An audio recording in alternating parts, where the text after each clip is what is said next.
Hello guys, and welcome back to Joe's Adventures, and today we're doing another episode of our Freshwater Frenzy Megaquarium playthrough, and today I think we're just going to carry on and see what else we can spot here. We've got a nice little aquarium going on right here at the moment, so it's quite cool. We've got our stingrays, Porcupine River stingrays, and our piranhas, all freaky, scary stuff. But then we've got to expand further into it and see what we got here. So I'm going to level up. Cool. It's a bigger cuttlefish. Sunshine pleco. That's good. They're bred. Let's see if we can move those to another tank somewhere.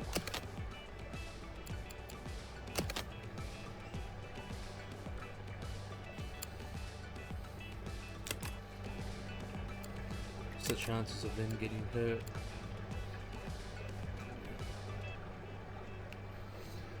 I should be fine. I won't bother.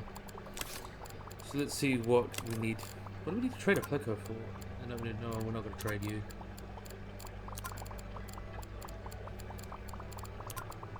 No, we're not trading piranhas. Trading the killfish.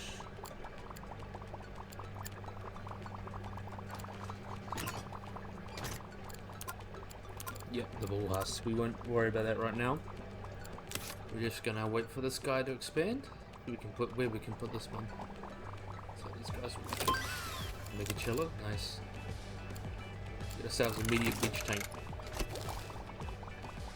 I quite like that. Happy fish, happy life. So, see what we can buy at the moment. Have you guys been breeding? Or you haven't had the chance?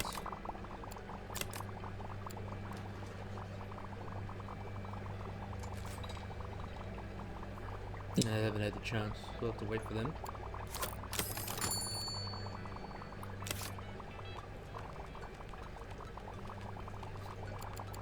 Seven. Let's see. Oh, we got some grown-up turtles. We got lots of grown-ups here, and lots of tetras growing up. Let's have a look at our adult. Ooh, look at that. All grown up now. Isn't that slick?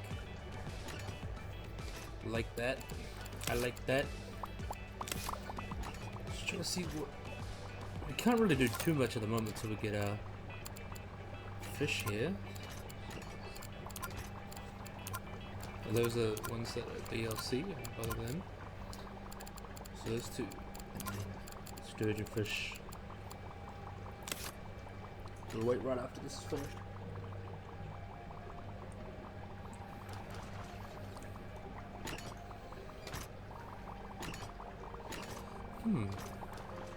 I got an idea. What we'll do is we'll move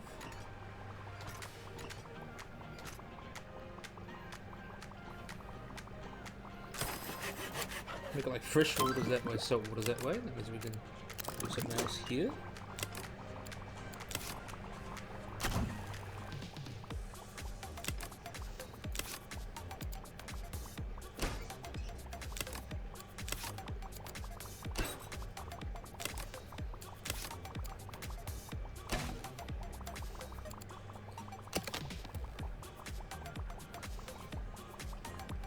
That's going to get pulled up in the future, I just know it.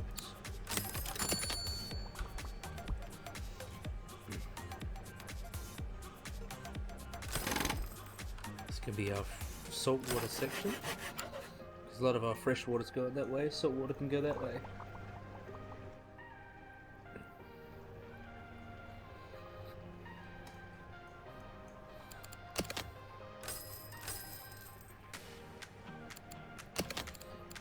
Door, cha-ching, cha-ching.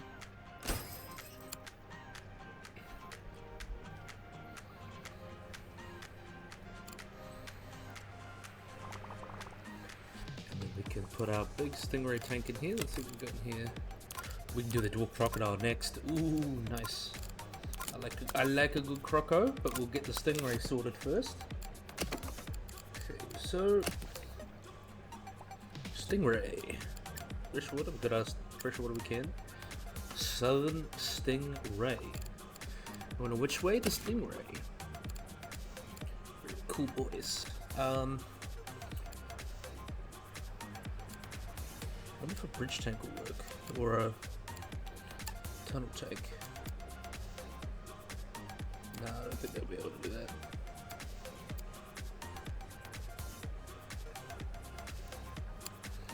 I need a beach tank. I'm trying to think how I can do this. I might move this tank a little bit more to the corner then, because I kind of want like a big tank going that way.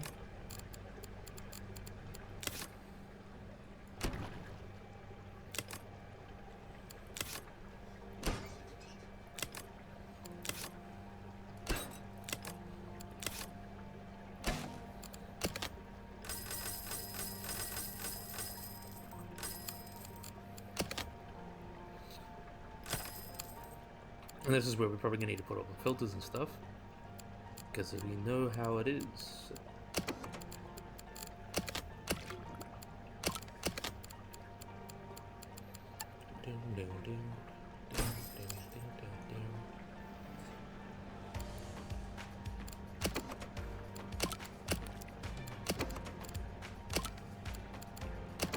Well, how much did the stingray like? Are they cold water?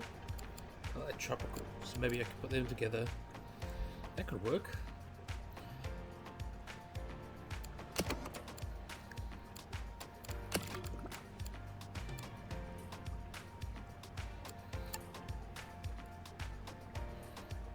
Nah.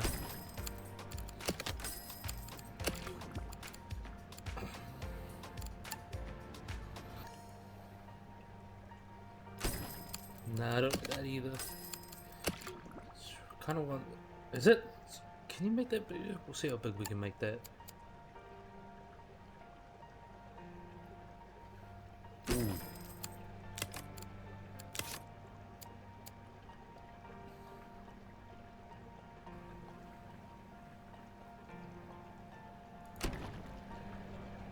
And then we can block this off.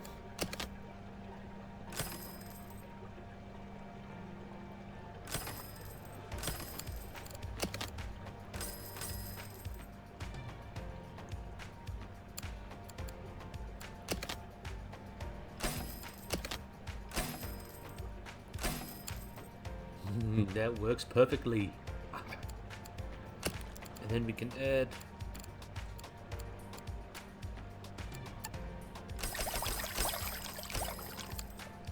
a couple nice stingrays. Okay, so now we need to get everything sorted. We need to get a good pump in.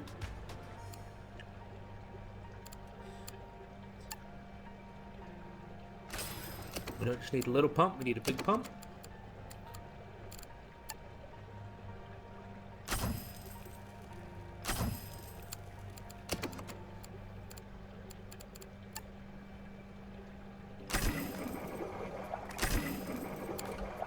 Nice, and then we get 21.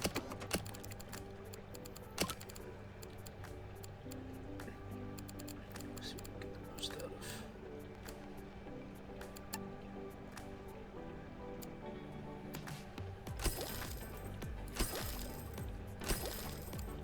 Two different types of planties.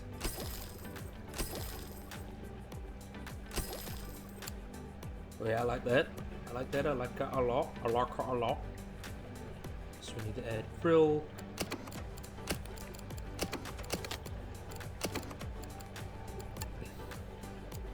Frill.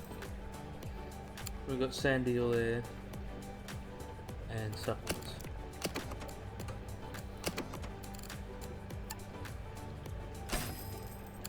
Now we'll add us a door.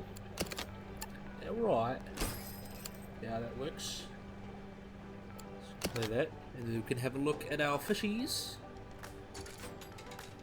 So we can see here we've got some interesting fishies. We can sort out our crocodiles.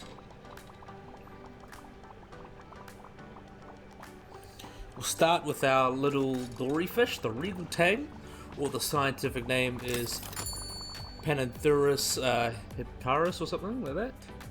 These are a type of sturgeon fish that are very popular in marine aquaria, but sadly they don't really breed in captivity, so they're often fish from the wild. Very open water loving fish. You obviously remember as Dory from Finding Nemo and Finding Dory. These guys are found in the Indian Ocean and can get pretty big. They get about 600 grams, with males generally being larger.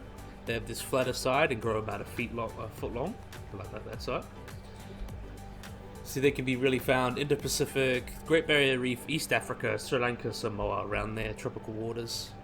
They consistently usually eat plankton, but they can be omnivorous. When young eat plankton, but as they get older they become omnivorous and eat whatever they can find really. But they can eat on plankton and algae, and spawning happens in the afternoon, and you can usually tell that because they get darker blue to a pale blue, and then it's how you tell when they're breeding. So they're very important because they're a bait fish, and they aren't really highly prized in terms of being eaten, but they're good for baiting other fish to catch the fish that you want to eat. And they are very, very at risk for over fishing and just over collection for the aquarium trade, because, as I said, they don't readily breed in captivity, so it's very easy to overstock of the fish populations of the wild. And usually wild caught fish are usually not as healthy as ones that are captive born, but they're just so difficult to breed in captivity. That's the issue. But yeah. And then we can move on to our southern stingrays here. I remember when I was younger, just a couple of years ago actually, not that much younger, I fed some stingrays, some wild stingrays, and these are southern stingrays. They're very cool. Oh, I'm just triple filter. I'll just put it on. Okay, then we go back. So these guys are found in tropical and subtropical waters about the Western Atlantic from New Jersey. It was a different species I was feeding, but still very cool.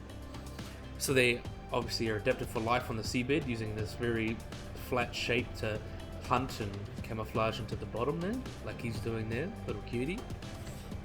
And they have these very flat jaws where they used to crush things, and they forage looking for worms, crustaceans and such under the under these waters and such, under the sand. Yummy, yummy, yummy. And they're very important because they're bring birds sometimes to, like, the Gulf of Mexico, for example. They filter out the substrate, they dig in the substrate, so usually if something like tries to run away from it, they kind of just go out and stick it out. And they're omnivorous. Oviviparous, I mean. That means their mothers protect the unborn inside their bodies, and then they give birth to them. But it's not like a mammal with that placenta. They kind of just have like a egg sac with yolk without an actual egg, and the mother just lays it. It's very interesting. And they actually, one thing that's really cool is that they actually signal to each other using pheromones. So males will communicate when they're copulating by touching, but then they'll release a pheromone to show that she's ready to breed. It's pretty cool stuff. Quite famous in aquariums as well, because they're big and friendly, good for touch pools, all that. Yeah, that's pretty cool. And we've got our new sturgeon fish. So I think what we'll do is vampire. Now that we've done talking about them, I think we're going to sort out this crocodile. Electric eel too.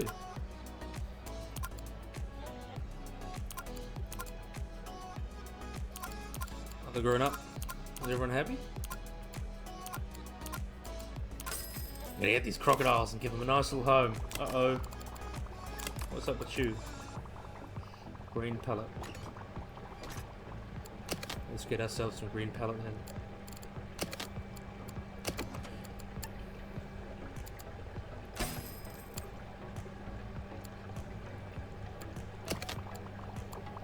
So that works in. So let's get our crocodiles a new home. I'm really excited about these. I love these little crocodiles.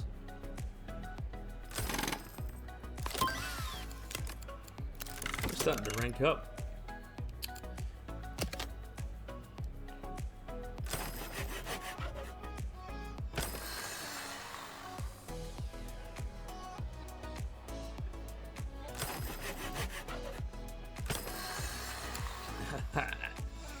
Now now we can get our pretty... How much space do they need? 38.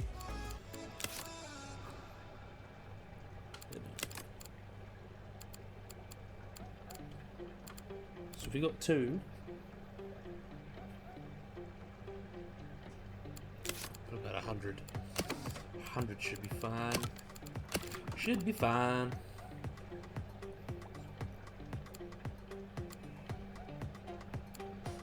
There's a beach tank there. Medium beach tank.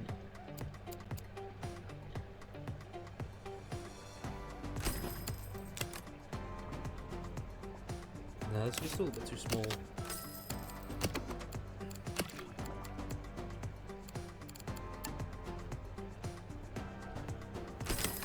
How big is that one?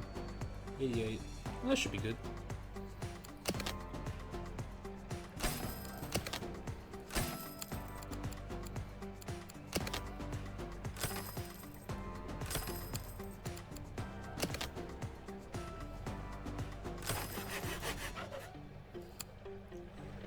Okay, so what we should do is see how large comes. Then we put our croco boys in.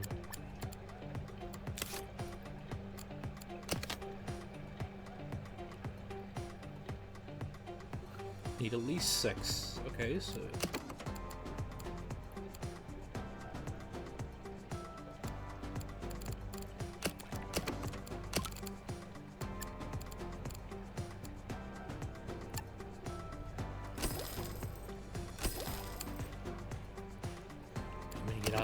lights.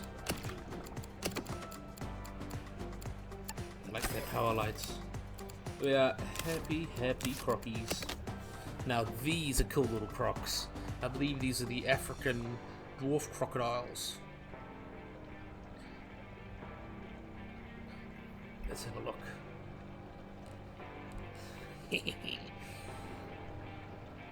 Look at these little dudes. Where are they? Look at you. I love these little crockies. So these guys are dwarf crocodiles, also known as African dwarf crocodiles or barreled snouted crocodiles. They are found in Africa around the Congo, and their taxonomy is weird. There could be potentially up to 4 species. For now we recognize 1 with 2 subspecies, an unnamed one, and these weird cave crocodiles that live in the caves. They're complete orange and they like feed on whatever they can find, like insects, algae. Really weird population of crocodiles that could potentially be their own species. So yeah, they're very small. They get at maximum about 1.9 meters long, but they average about 1.5 and weigh up to maximum 30 kilos, with the largest males getting up to 80. And they're very similar in a lot of ways to caiman, but that's just convergent evolution. They have these very short snouts, they look like caiman. That means they occupy a similar ecological niche or live in a similar way. And they're found across sub-Saharan Africa, like West Africa and Central Africa, around the tropical regions like the Congo, Uganda, Angola, around them. And they tend to live in lowlands with little streams, pools, swamps, whatever they can find, but they generally avoid open water with large rivers. And they like to live out in forested regions, and there have been reports of isolated pools with dwarf crocodiles in savannah, but we don't really know that. And we know there's a isolated population, as I mentioned before, that lives in caves, so that's pretty interesting and isolated. So they're mainly nocturnal, and they're quite timid. By the day they hang out in burrows, then they'll occasionally hunt during the day if they feel confident, but they eat pretty much anything they can find: fish, crabs, gastropods, water birds, bats, shrews, whatever they can find, or even fish. Their main food is fish. And like other crocodiles, they breed during the breeding season, where the females build mounts at the beginning of the wet season, which is about May to June, and then they lay their eggs. And the hatchlings are quite cute. They measure almost a foot long when they emerge, and they're quite adorable. So sadly, these guys are considered vulnerable by the IUCN because they are little known species and are readily hunted because of bushmeat, and their habitats are being destroyed because of clearing for land and mining and such. So yeah, and also leather. They're hunted well for leather, the crocodile leather. so that's quite dangerous for them. So hopefully we have these little guys in the far future. Very cute. So yeah, we're like that. So now that we've got these cuties sorted, I wonder if they'll breed. Do they breed? I'm kind of curious if they do breed. Oh, they do breed, but when they're fully grown, so take a while to sort that out by the looks of it. I don't even think I need this huge thing. I can just get rid of that.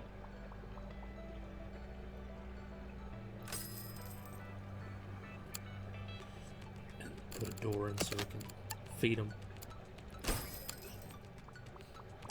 Little cuties. What should we sort out now? I'm thinking... Well, I don't want to put anything with them because I feel like that's going to be risky. Let's see what we can add. We've gone into a sunshine pleco. Okay, so we've got a third one. We can swap him for something. Bull Huss, I think. Yeah, sunshine pleco.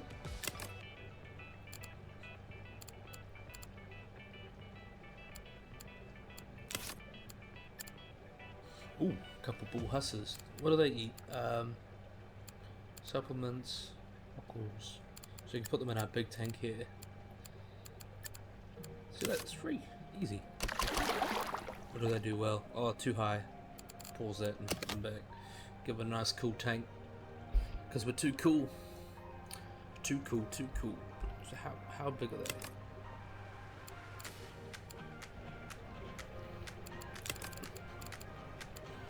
I need to give them a big, cool tank. Okay, so let's sort this out.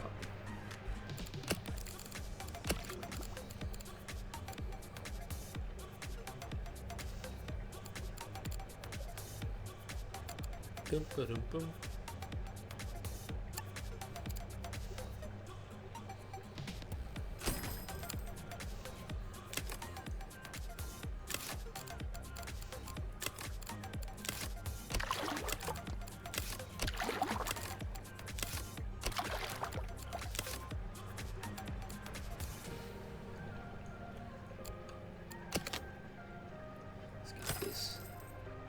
Get this huss on the go.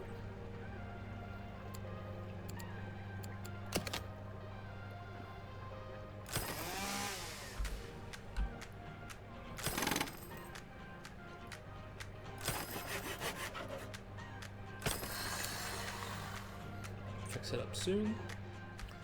Okay, so let's get this party started.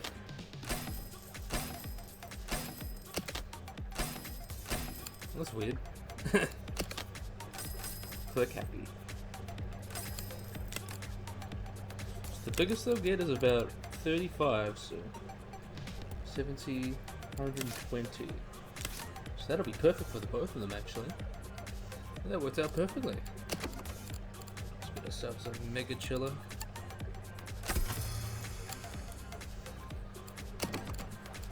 Nice filter.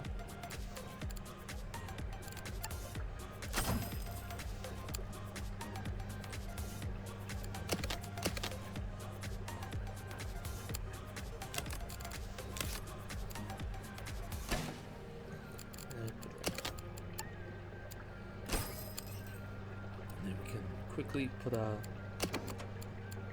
equipment down.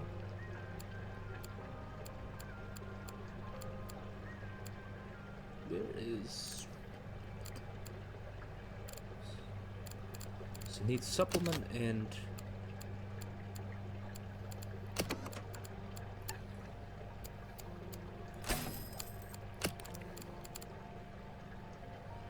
supplements. Maybe I can get rid of some of this now. Sometimes I think I overestimate it.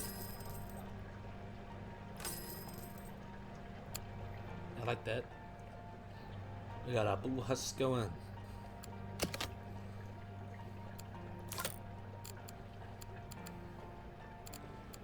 Are these guys wimps? Let's check.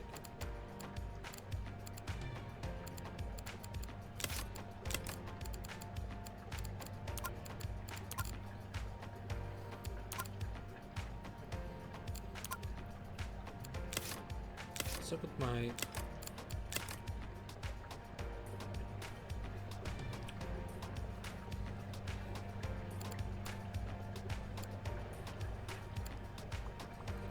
Okay, so they just weren't fed. We'll be good. So we can talk about our bull huss here. Little sharky boys. And I think we'll do electric eel.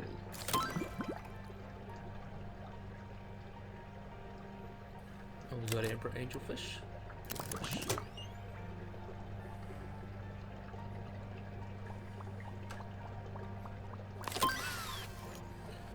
Oh, we're really getting it all today. So those are called nurse hounds, or the large spotted dogfish. So we'll have a look. Nice little cute fish. They are a species of cat shark that are found in northeastern Atlantic. They generally feed among the rocks and algae at depths of about 20 to 60 meters. They grow up to 1.6 meters long. They have this robust body with 2 dorsal fins and these careful little spots on them. They're nocturnal, generally hide amongst these little crevices and stuff. They attack a range of bony fish, smaller sharks, crustaceans, and cephalopods. Pretty much whatever they can get their little noses on. Like other cat sharks, they are oviviparous.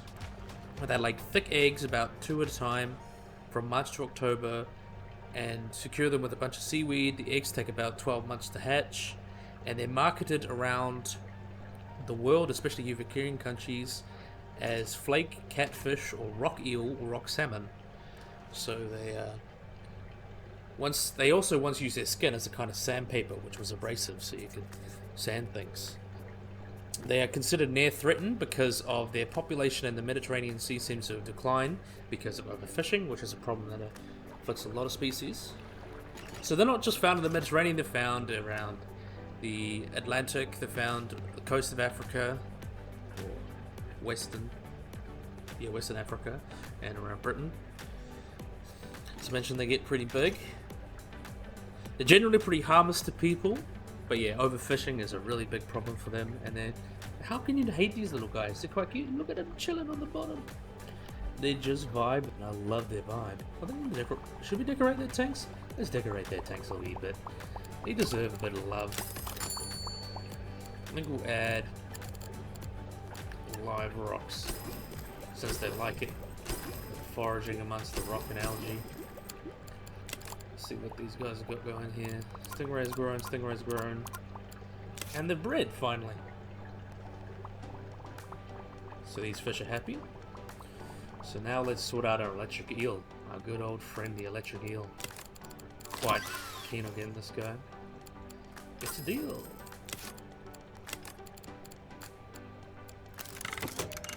Okay, so let's get our eel sorted. That is leveled up. Electric eel. How big a tank do they want? 24. Deep wall tanks, 36. So we can get one of these and it'll be a perfect tank for him. Get a corner tank. I like the concept of a corner tank.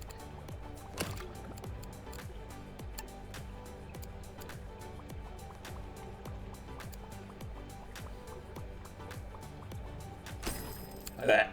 Yeah. And we'll put them in. Pause it, put them in. Ooh. He clearly likes it.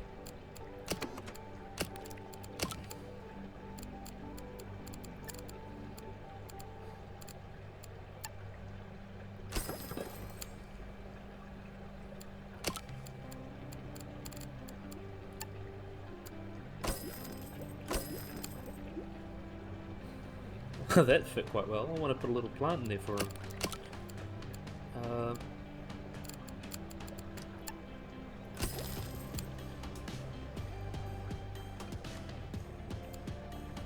So now we need to add like a little filter. See how this goes. With a large combi will do enough for him. Put our machine. Just a little one for our wee man. At least it's only him in there, so quite easy to keep happy and healthy. So get rid of...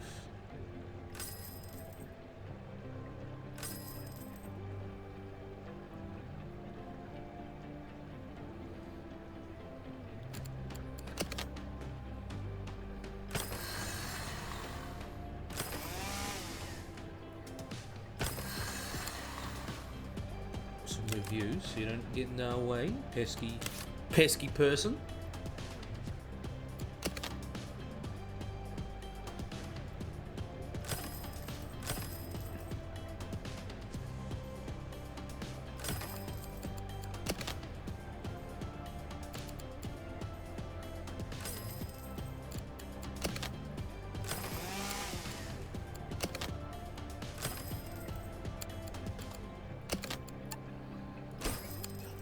Oh, that's quite a nice little tank. I like that. I like that a lot. I like her a lot. So either way, they can come in around and feed them. So that works out perfectly.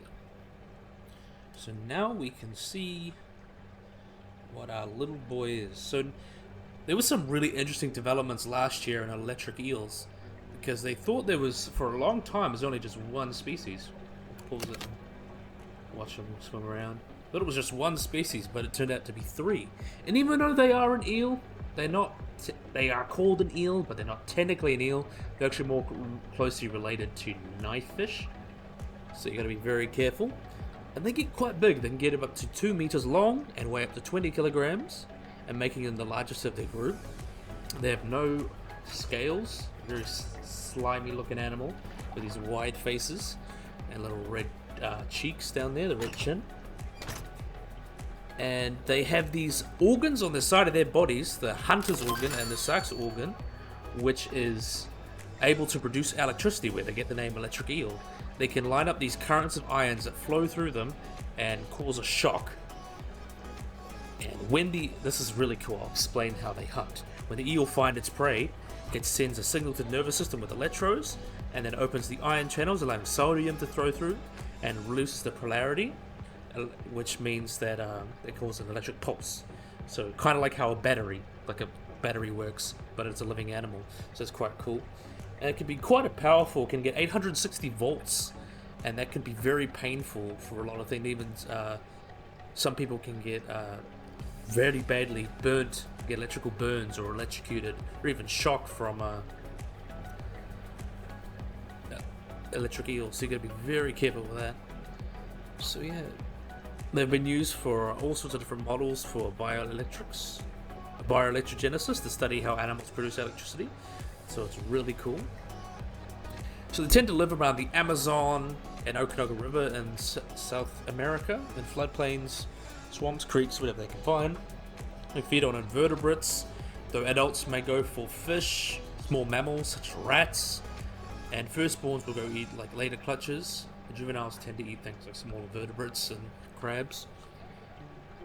They breed very unusually though. Like in the dry season, the male eel will make a nest with the saliva, and the female lays her eggs. As many as 3,000 can be born at one time. Males grow bigger than females by about 35 centimeters. So females are slightly smaller than males. And these fish have always been a really cool feature at aquariums and stuff, but they have to be kept by themselves otherwise, and if you're very carefully handled because of electricity. So there's a few hobbyists that can keep them as pets, but they require a lot of attention and a lot of know-how, because obviously electric shocks can be very bad for you. But yeah, really cool fish. I'm really happy that these guys added to the game. I really like them. Mega double. So let's see what we can add now. So let's see, I think we've got enough time for one more fishy.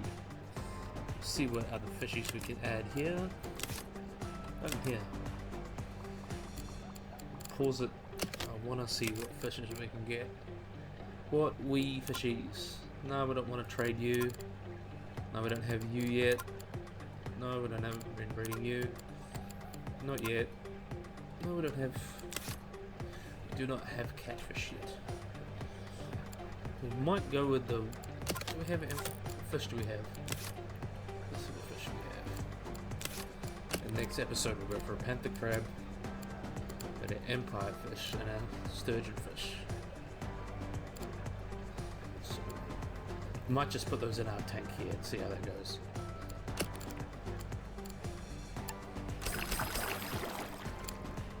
We'll see.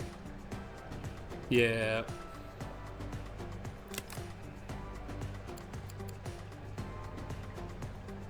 I think it's because there's too many of them.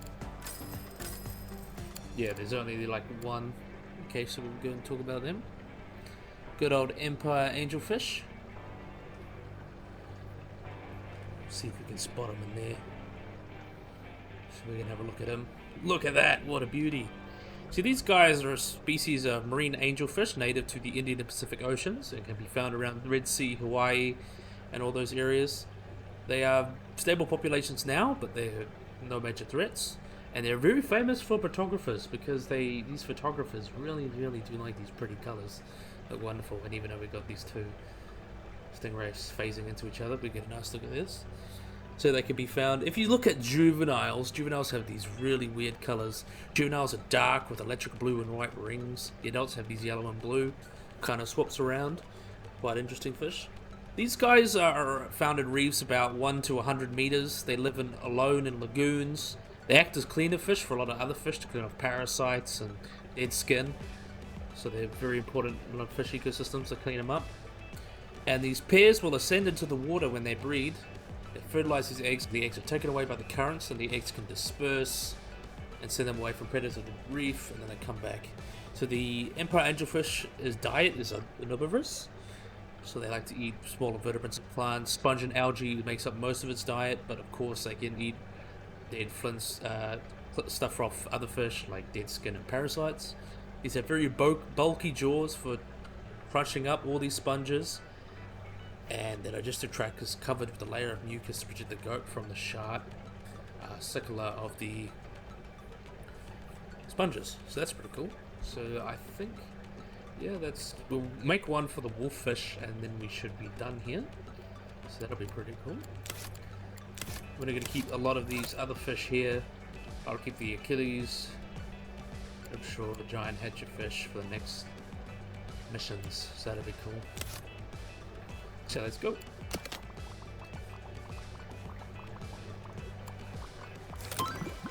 Wolffish. And we'll keep the cat. We'll keep these guys going. Just quickly put them in. A few minutes left.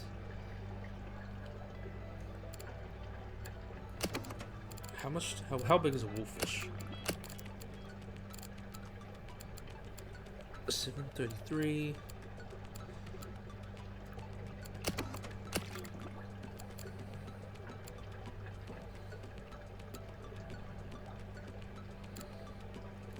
So that's be good for just one fish.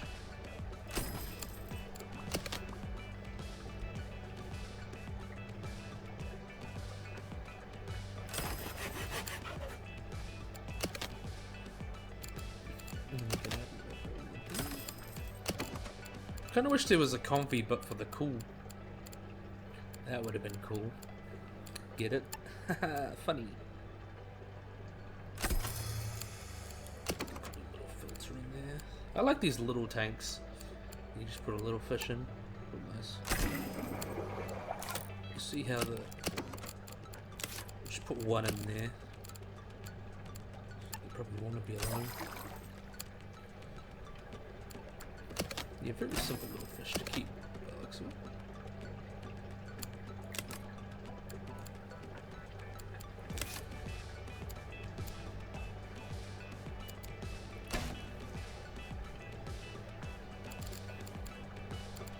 Nothing wrong with keeping happy fishies. Then we can add something they would like here.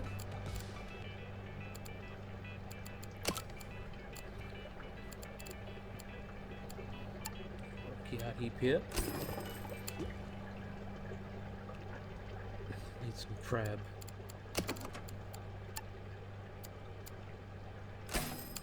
Okay, so that works. We can have a look at a little wolffish here. It's quite a happy fish. Quite like wolffish. They got these very interesting look to them. Quite dangerous looking, scary, cool. What have we got now? Popcorn cart. Eating popcorn tank, that'll work. Okay, so we got wolffish. So these guys are also called sea wolves, Atlantic catfish, devilfish, wolf eel, all sorts of things. They're found in the North Atlantic, and their populations are being rapidly depleted because of overfishing, but they have this really weird thing about them. They're very unique because they have a natural antifreeze that keeps their blood flowing in cool and freezing temperatures, which is really, really cool to see. And they are very important for controlling sea urchin and crab populations, because often that if they get too much, they eat all the kelp, and all the kelp affects other species. They're very important in regulating other species. So yeah, they're quite cool little fish. Well, little, quote unquote. They get up to 1.5 meters long and weigh up to 18 kilos. They have this very long eel-like body.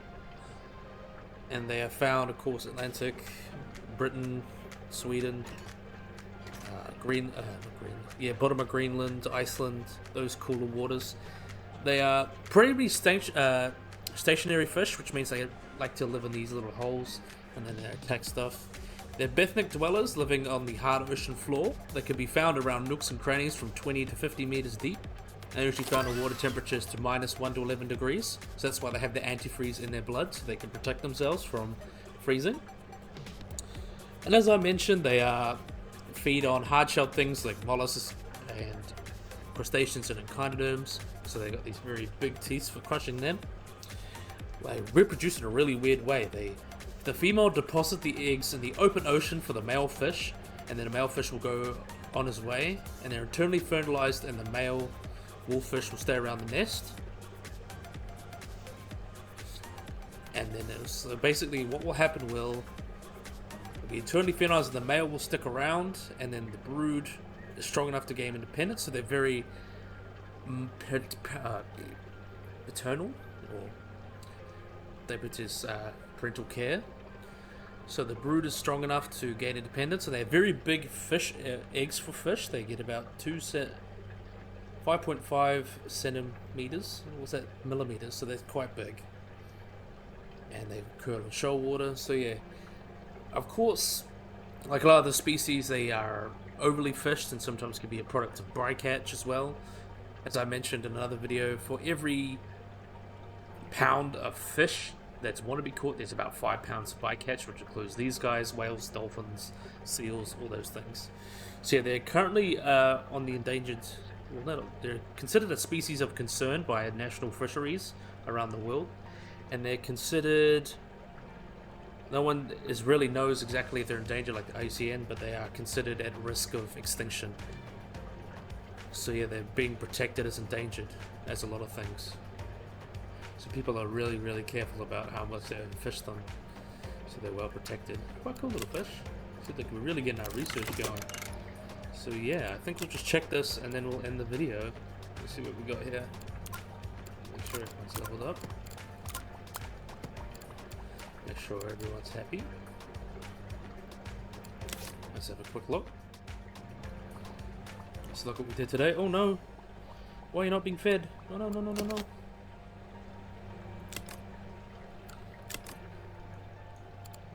Oh, herring. We need some herring.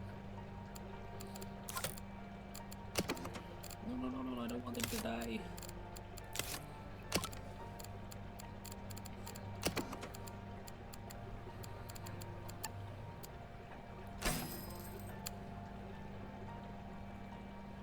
And then some supplements.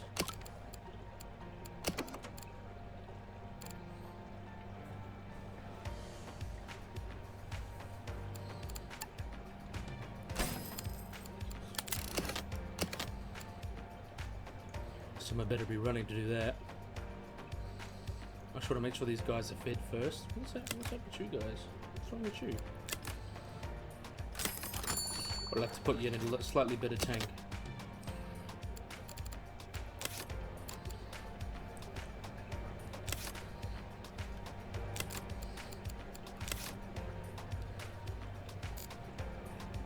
Put you in the corner here. So you need to be a clear space. So Basically make it double.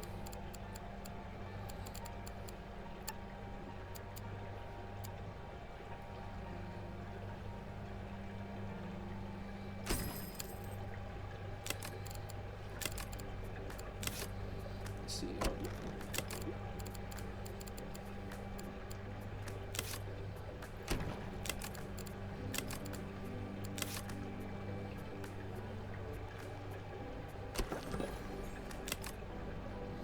See if we can fix this up. Who's messaging me? What? Sorry, wait.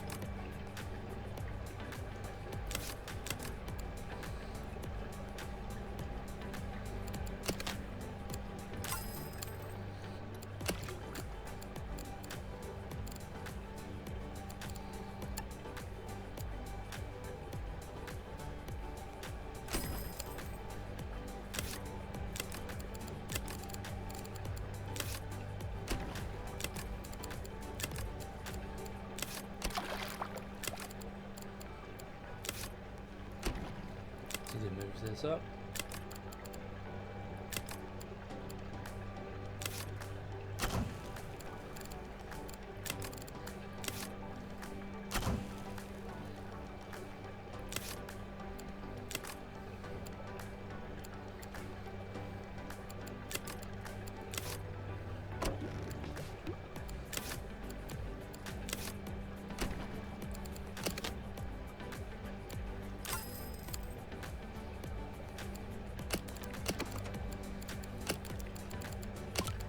Just want to make sure you're happy and healthy first.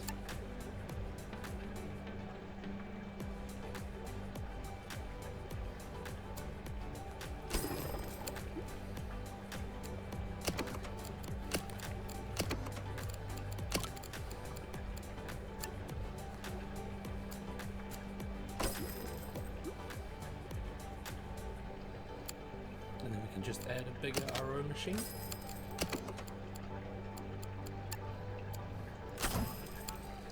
There we are, should be happy. Yep, we got happy fish.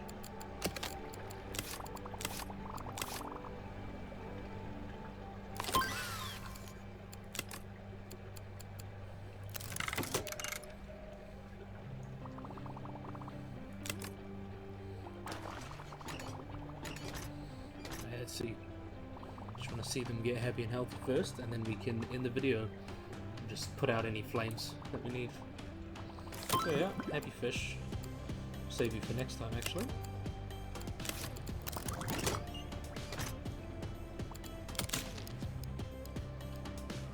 So we got no fishy problems at the mo, that's good.